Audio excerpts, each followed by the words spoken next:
We are back in the garden this week and I couldn't be more excited.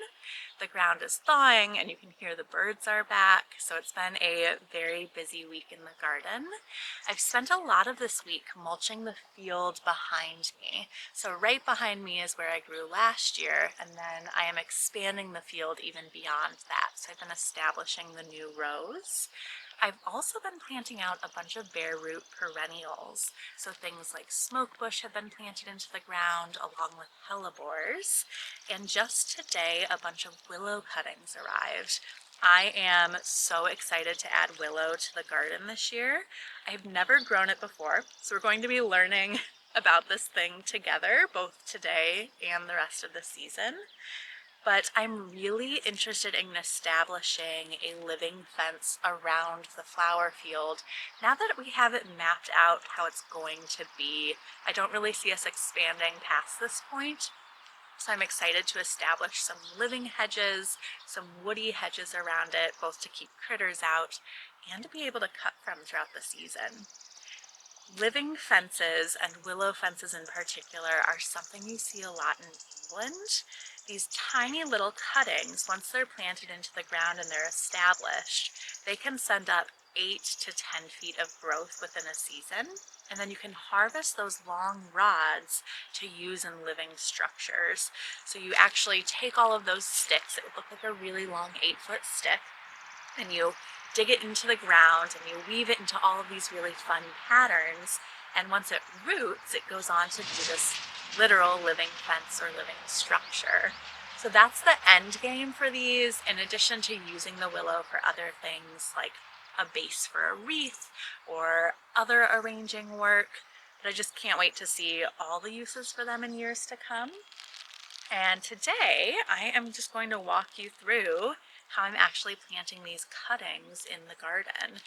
Again, I've never done this before, so this is not like a how-to. This is maybe more of a follow along while I make many mistakes, and we'll see if we can keep this thing alive type video. So enjoy.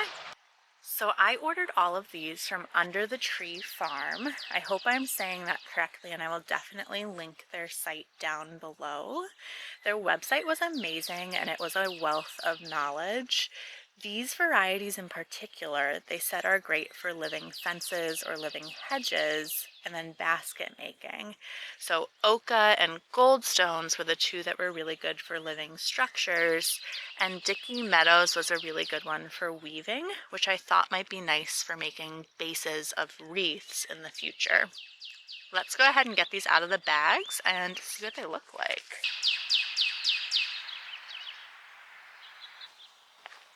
I am back in the new woody patch. This is that part of the garden I was telling you guys about where we used to have a bunch of dead ash trees.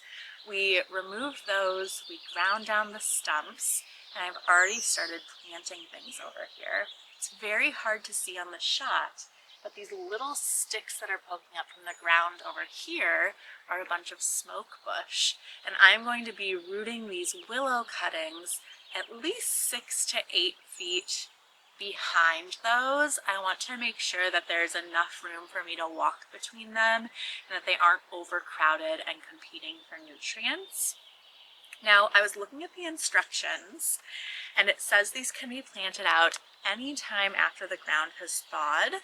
They do pretty well with a couple frosts as long as they aren't leafing. And he recommended planting them at least 4 feet away from another row. So one row, 4 feet, another row. And then within that row, they can be anywhere from 4 feet to 10 feet apart. The closer you plant them together, the more they have to compete with one another, so they'll send out less growth. He said that can be nice for things like basket weaving material. That's more what I'm going for. So I don't think I'm going to go as close as 4 feet, but I might go in that 6 to 7 foot range when it comes to spacing. And then the other thing he said is he just uses a piece of rebar, pounds the rebar into the ground, and then inserts the cutting before packing the soil tight around it. So I have a rebar, I have a big hammer or a mallet, and I think we'll get to town actually mapping this out here. So I have my piece of rebar here, and I have measured out where I want the cuttings to go. They're at least 6 to 8 feet back from the smoke bush, and they're spaced about 6 feet apart. So I'm just going to pound in this piece of rebar before sliding in that new cutting.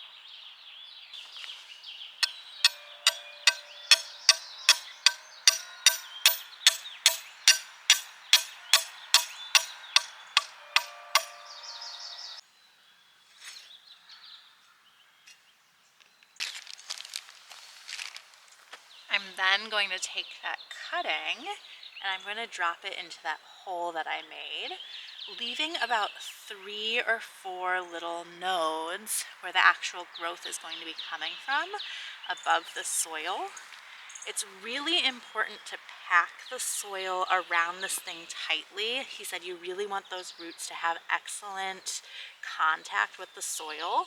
So I'm going to be kind of using my feet and pushing that soil back down tightly around the cutting, making sure it has good contact.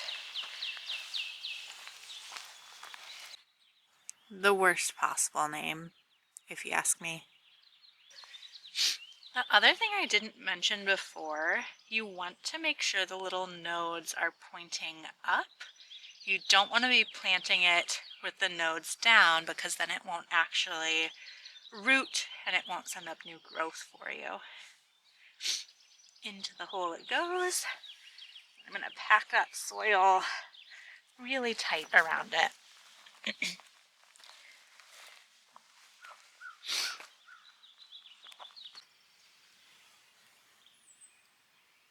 This one's got little growth going. How cute.